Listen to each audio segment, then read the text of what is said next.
बिस्मिल्लाहिर्रहमानिर्रहीम। एक्सरसाइज 4.1 है। Question number 17। The points 4, -2, -2, 4 and 5, 5 are the vertices of a triangle. Find in centre of the circle of a triangle.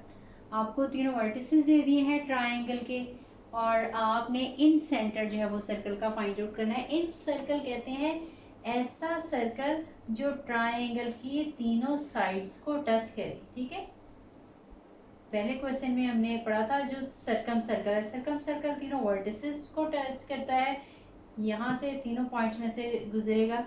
लेकिन जो इन centre है, इन centre याद रहेगा नाम से अंदर, इसके अंदर होता है। जो सर्कम सर्कल है वो इस ट्राइंगल से बाहर होता है। इसका आपने इन सेंटर फाइंड आउट करना है। ठीक है, ये इन सेंटर फाइंड आउट करने का हमने फार्मूला पढ़ा है, पीछे मैंने आपको प्रूफ भी करवाया था, तो उसका लिंक भी मैं डिस्क्रिप्शन में दे दूंगी प्रूफ का। तो आपने जिस इसमें उसको अप्लाई करना है, वो फार्मूला हमारे पास था। अगर हमारे पास कोऑर्डिनेट जो है उसके vertices x1 y1 x2 y2 x3 और y3 हो, तो जो इन सेंटर के कोऑर्डिनेट थे वो हमारे पास थे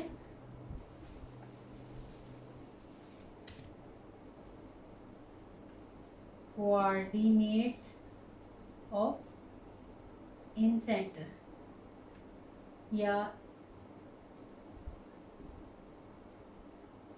हमारे पास जो पूरा पॉइंट है दिस एंड दिस लिख लें, या हम पॉइंट लिख लें, या इन सेंटर ही जस्ट लिख लें। Incentre is equals to, in centre of circle is equals to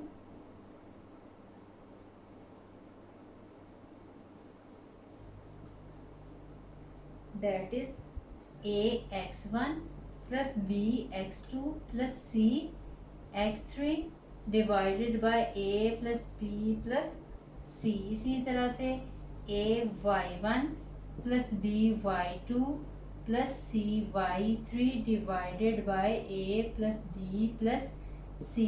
ठीक है, ये जो a b c है ये ट्राइंगल की साइड्स हैं। यानी अगर हमारे पास वर्टिसेस जो हैं, उसमें हमने जिसमें प्रूफ किया था उसमें डिटेल पढ़ती है x1 और y1, और b जो है x2 और y2 है, और जो c है x3 और y3 है। तो ये a है, तो ऑपोजिट साइड की लेंथ को हम स्मॉल a कहेंगे। इसी तरह से ये वर्टेक्स जो b है इसकी ऑपोजिट साइड की लेंथ को स्मॉल b के साथ डिनोट करेंगे, और ये जो c हमारे पास वर्टेक्स है इसकी ऑपोजिट जो लेंथ है इसको हम स्मॉल c के साथ डिनोट करेंगे। ठीक है, तो ये हमने पहले a b और c का आंसर फाइंड आउट करना है। उसके बाद फिर हम इसी वाले फार्मूलाए में इनकी वैल्यूज जो है a b c की पुट कर देंगे, x1 x2 और x3। ये x1 है, ये x2 है और ये x3 है। इसी तरह से ये y1 है, ये y2 है और ये y3 है। बस आपने ये ए बी सी की वैल्यू और ये इनकी x1 x2 x3 y1 y2 और y3 की वैल्यू सब्स्टिट्यूट करनी है। सिंप्लीफाई करेंगे तो हमारे पास आंसर आ जाएगा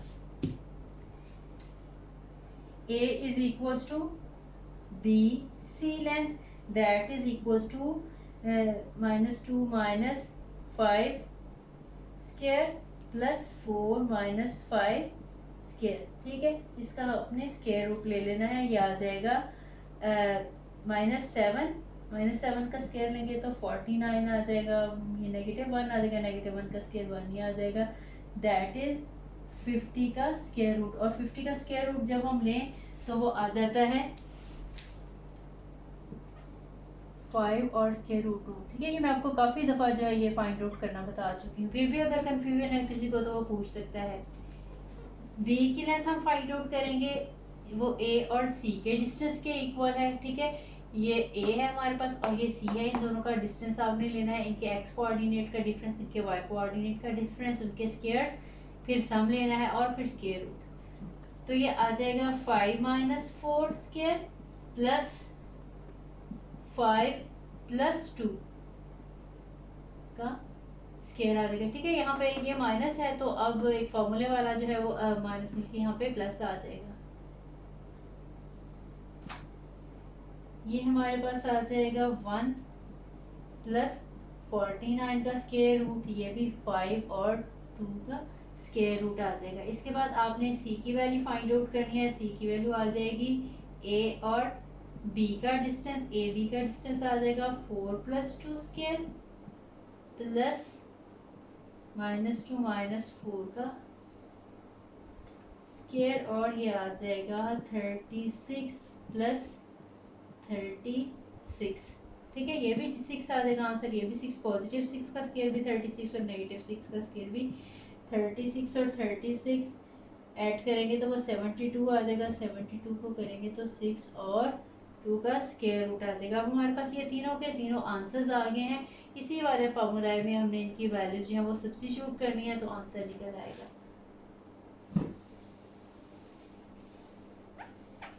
ये मैं रेज कर रही हूँ। ए और बी का आंसर 5/√2 है और बी का 6/√2 है।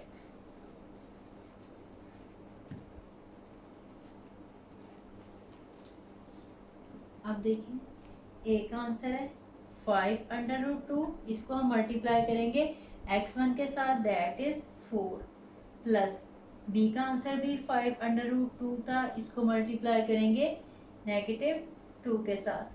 फिर इसी तरह से सी का आंसर जो था x3 का आंसर जो था वो 5 था, तो 6/√2 को हम 5 के साथ मल्टीप्लाई करेंगे, डिवाइडेड बाय ए है हमारे पास, बी की वैल्यू है और ये सी की वैल्यू है। ठीक हो गया। इसी तरह से हमने इसका जो है वो ये वाला कंपोनेंट जो है इसकी वैल्यू फाइंड आउट, इसमें भी आपने ए के साथ y1, बी के साथ y2 और सी के साथ y3 मल्टीप्लाई करके इन्हें ऐड करना है।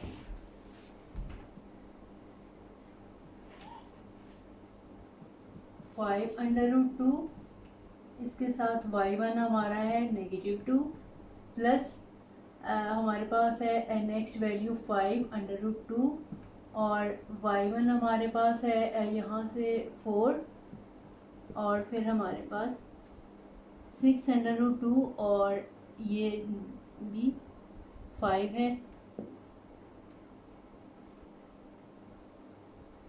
डिवाइडेड बाय 5/√2 प्लस 5/√2 प्लस 6/√2 आ गया। अब हम इन्हें मल्टीप्लाई करेंगे। मल्टीप्लाई करना है तो आपने देखें ये जो बाहर है इसके स्क्वायर रूट के, इसको इसके साथ मल्टीप्लाई करेंगे 20/5 प्लस ये, लेकिन इस नेगेटिव की वजह से दरमियान में माइनस आ जाएगा, ये 10/5 आ जाएगा और फिर प्लस 30/5 और डिवाइडेड बाय, आपको पता है जब आपने इनको ऐड करना है जस्ट इनके कोफिशिएंट्स को ऐड करेंगे। ठीक है, 5 + 5 + 6, या ये कह लें सिंपल वर्ड्स में कि हम √2 कॉमन निकालें, जैसे इन तीनों को हमने ऐड करना हो इसमें से स्क्वायर रूट √2 कॉमन निकालेंगे तो इधर आ जाएगा 5 + 5 + 6। तो ठीक है, इसको हम इस तरह से लिख लेंगे 16 और √2। ठीक है, सिर्फ मैंने इनको ऐड करने का बताया है। ये सारा आ जाएगा 16 और 2 का स्क्वायर रूट आ जाएगा। इसी तरह से y के जब हम करेंगे 5 2s are -10/√2 plus 5 4s are 20/√2 और प्लस 6 5s are 30/2।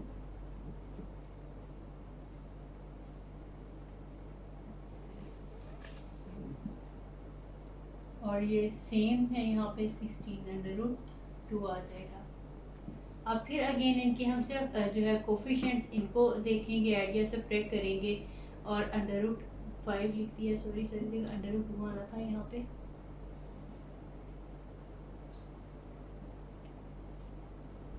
ट्वेंटी है, 20 और 30 50 हो जाएंगे। 50 में से जो है 10 अगर हम सब्ट्रैक्ट करेंगे तो वो 40 आ जाएगा। 40/2 बाय 16/2 आ जाएगा और यहाँ से करेंगे तो ये हमारे पास आ जाएगा 50 में से 10 सब्ट्रैक्ट करेंगे तो ये भी 40 आ जाएगा। 40/2 बाय 16 के ऊपर और नीचे √2 के साथ कैंसिल हो जाएंगे।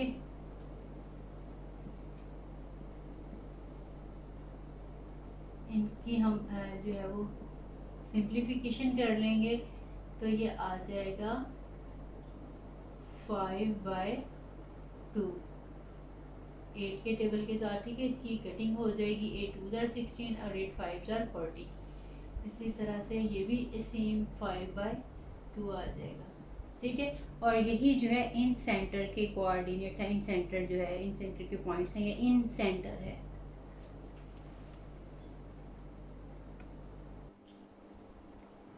क्वेश्चन नंबर 18 है, find the points that divide the line segment joining A x1 y1 and b x2 y2 into 4 equal parts.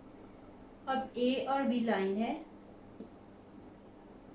हमने वो पॉइंट्स इनके बिटवीन फाइंड आउट करने हैं जिससे 4 इक्वल पार्ट्स बन जाएं। ठीक है, पहले इसका ये हाफ हो जाएगा। ठीक है, इसके 2 पार्ट्स हो गए, फिर 2 पार्ट्स इस साइड पे और 2 पार्ट जो हैं इस साइड से। इस तरह से देखें 1 2 3 और 4 इक्वल पार्ट्स हो गए हैं।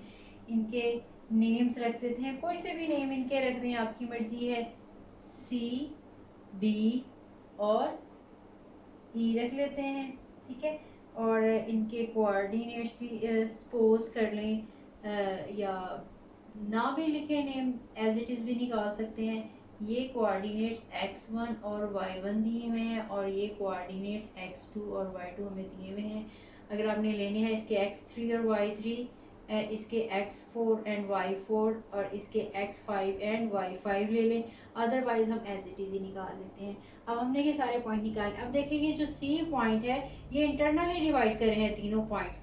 अगर हम C की रेशो फाइंड आउट करना चाहें तो वो 1 और 3 है। देखें, अगर इस साइड पे 1 पार्ट है तो इस साइड पे 1 2 3 पार्ट्स हैं।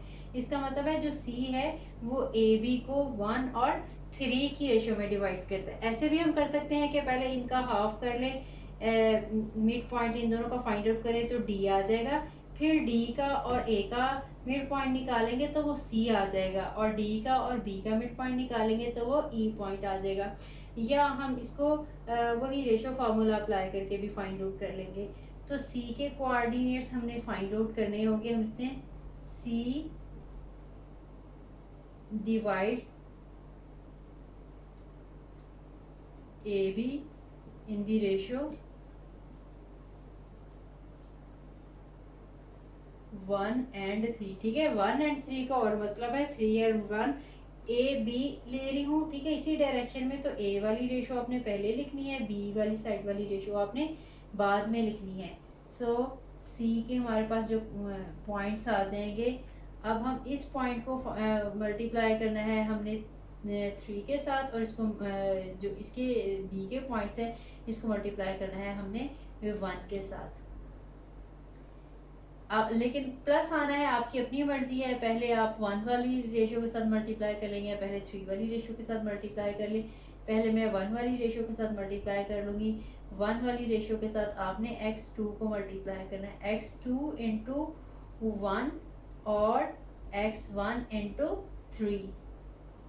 तो 3x1 लिख लेती हूँ और नीचे 1 प्लस 3 आ जाएगा। इसी तरह से जब ये आ जाएगा y2 को हम मल्टीप्लाई करेंगे 1 के साथ, वो एज इट इज ही आ जाएगा, और y1 को मल्टीप्लाई करेंगे 3 के साथ तो वो 3y1 डिवाइडेड बाय 1 प्लस 3। तो ये पॉइंट आ जाएगा x2 प्लस 3x1 बाय 4 और y2 प्लस 3y1 बाय 4। इसी तरह से सिंस D डिवाइड, ये जो पॉइंट D है, divide AB in the ratio. अब देखें जितना इस साइड पे है उतना इस साइड पे है। अगर हम 2:2 भी कह लें, आपको पता है 2:2, हम इसको सिंप्लीफाइड फॉर्म में जो है वो लिखते हैं। रेशो को इसको 2 के साथ डिवाइड करेंगे तो ये 1:1 आ जाएगी। ठीक है, हम 1:1 ही यूज़ करेंगे, 2:2 आपने नहीं लिखना। 1:1 1। सो डी हमारे पास आ जाएगा 1 है, तो इसको भी 1 के साथ मल्टीप्लाई करना है, इसको भी 1 के साथ मल्टीप्लाई करना है, तो ये सिंपली मिड पॉइंट आ जाएगा x1 plus x2 bye 1 plus 1 लिख लें, और ये y1 plus y2 divided by 2, या 1 प्लस 1 लिख लेती हूँ, 1 प्लस 1, और यह आ जाएगा x1 प्लस x2 बाय 2 और y1 प्लस y2 बाय 2 आ जाएगा। अब इसी तरह से E जो है वो डिवाइड करा है ए बी को 3 और 1 की रेशियो में, जो C था 1 और 3 रेशियो में डिवाइड करा था, जो E है वो 3 और 1 रेशियो में डिवाइड कर रहा है। तो पहले हम लिख लेंगे since E divides A B in the ratio 3 and 1, so E point जो है इसके कोऑर्डिनेट्स आ जाएंगे। अब पहले वाले से ऑपोजिट हमने लगाने हैं बिल्कुल, इसमें 3 इसके साथ मल्टीप्लाई हो रहा है, अब इसमें 3 मल्टीप्लाई इसके साथ होगा, तो ये आ जाएगा 3x2 plus x1 divided by ये वही 1 प्लस 3 4 आ जाएगा, मैं डायरेक्टली लिख रही हूँ, और इसी तरह से 3y2 plus y1 divided by 4। ये रेशियो फार्मूला यही वाला यूज़ किया है, सिर्फ ये 1 और 3 की रेशियो थी, यहाँ पे 1 यहाँ पे 3 था, अब यहाँ पे 3 यहाँ पे 1 आ जाएगा। इसी तरह से अब इसके साथ 3 आ जाएगा और इसके साथ 1 आ जाएगा। तो ये आपने यही वाले 4 पॉइंट जो है वो फाइंड आउट करने थे। एंड पे आप एक दफ़ा इसको दोबारा से लिख लीजिएगा, जितने भी सारे पॉइंट्स हमने निकाले हैं सी डी और ई के। ठीक है, ये मैंने पॉइंट्स इनके लिख दिए हैं। सी के point x2 plus 3x1 bye 4, और इसका जो y कोऑर्डिनेट है y2 plus 3y1 by 4। D के coordinate x1 plus x2 by 2, क्योंकि ये मिड पॉइंट है। अगर हम 2 और 2 वाली रेशियो लेंगे तब भी यही आंसर आ जाएगा, 2x1 और 2x2 डिवाइड 2 प्लस 2 4 आ जाएगा, तो इस 4 की इसमें से 2 कॉमन निकाल के कटिंग करेंगे तो यही आ जाएगा। लेकिन आपने बेहतर ये आप 1:1 ही यूज़ करें। जो ई है 3x2 प्लस x1 बाय 4 है, और ये 3y2 प्लस y1 बाय 4 है।